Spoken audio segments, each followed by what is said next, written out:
రీసెంట్గా ఒక చిన్న స్టోరీ చదివాను నేను. ఆ స్టోరీలో ఏముంటుందంటే, పంచ పాండవులు అందరూ కూడా ఎక్కడో ఒక దగ్గర వనవాసం చేసినప్పుడు నకుల సహదేవులు ఇద్దరు బయటకి వాకింగ్ కని వెళ్తూ ఉంటారు. I tell in my own language. వెళ్తూ ఉంటే వాళ్ళకి ఒక అందమైనటువంటి గుర్రం కనిపించిందంట, మోస్ట్ బ్యూటిఫుల్ హార్స్.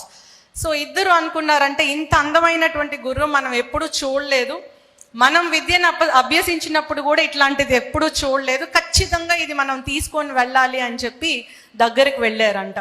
దగ్గరికి వెళ్ళిన తర్వాత దాని ఓనర్ అయినటువంటి వ్యక్తి షార్ట్ స్టేచర్డ్, అంత అందం కూడా ఏం లేదు, అపియరెన్స్ చూస్తే he is not economically rich also, very very simple man. So ఆయన అన్నాడంట, ఈ గుర్రాన్ని తీసుకోవడానికి వీల్లేదు అన్నాడంట. అరే మేము ఎవరో మీకు తెలుసా, పంచపాండవుల్లో ఇద్దరు మేము అంటే, అయినప్పటికీ కూడా మీకు ఇది కావాలి అంటే నేను అడిగేటటువంటి ప్రశ్నలకి సమాధానం చెప్పాలి అన్నాడంట. సరే ఓకే, ప్రశ్నలు ఏముంది, మేము చాలా జ్ఞానాన్ని సంపాదించాము, అడగండి అన్నాడంట. సో అతను అడిగాడు. ఏమని అడిగాడంటే, చాలా ప్రశ్నలు అడిగాడు. ఆ ప్రశ్నలన్నీ ఇప్పుడు రెలవెన్స్ కాదు, ఇక్కడ రెలవెన్స్, ఈ సమావేశానికి రెలవెన్స్ అయినటువంటి ఒక్క ప్రశ్న గురించే మీతో షేర్ చేసుకుంటాను.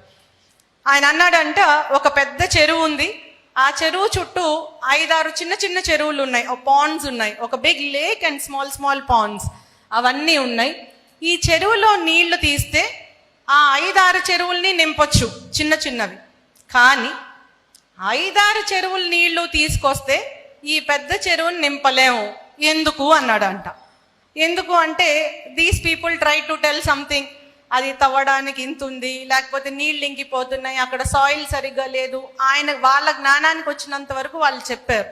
కానీ అతను అన్నాడు, ఇదంతా తప్పు, ఇది కరెక్ట్ కాదు, మీకు ఈ గుర్రాన్ని ఇవ్వడం వీలు పడదు, వెళ్ళిపోమన్నాడు. సో ఏం చేయాలి, వెళ్ళడానికి మనసు ఒప్పట్లేదు, ఆ గుర్రాన్ని ఎట్టి పరిస్థితుల్లో తీసుకెళ్లాలనుకున్నారు. అట్లానే చాలా డిలే అయిపోయింది. అయిపోయిన తర్వాత వాళ్ళ అన్నయ్య ఇంకొక ఆయన వచ్చాడు. పంచపాండవులు నకుల సహదేవులు కాకుండా ఇంకెవరు ఉంటారు, పెద్ద ఆయన అర్జునుడు వచ్చేటప్పటికి వీళ్ళు అన్నారు, అర్జునుడు Savyasachi, he knows everything, he is most knowledgeable man, ఖచ్చితంగా ఆన్సర్ చెప్తాడు అన్నారు. సో ఇదే ప్రశ్న మళ్ళీ ఆయనకి వేస్తే ఆయన సమాధానాలు ఆయన చెప్పినప్పటికీ కూడా అది కరెక్ట్ కాదని తేలిపోయింది. ఆయనకన్నా పెద్ద ఆయన వచ్చాడు. ఎవరు? భీముడు. Thank you. ఆయన వచ్చాడు. ఆయన వచ్చేటప్పుడు వీళ్ళు ఏమనుకున్నారంటే, భీముడు ఆన్సర్ చేయకపోయినా 4 కొట్టన్నా తీసుకుంటాడు ఆ గుర్రాన్ని అనుకున్నాడు. But however that was not possible. తర్వాత ధర్మరాజు వచ్చాడు. ధర్మరాజు కూడా ఆన్సర్ చేయలేకపోయాడంట. నేను ఆ స్టోరీ చదివేటప్పుడు అనుకున్నాను, ఖచ్చితంగా ధర్మరాజు ఆన్సర్ చేస్తాడు అనుకున్నా. కానీ నేను కూడా షాక్ అయ్యాను వాళ్ళందరితో పాటు.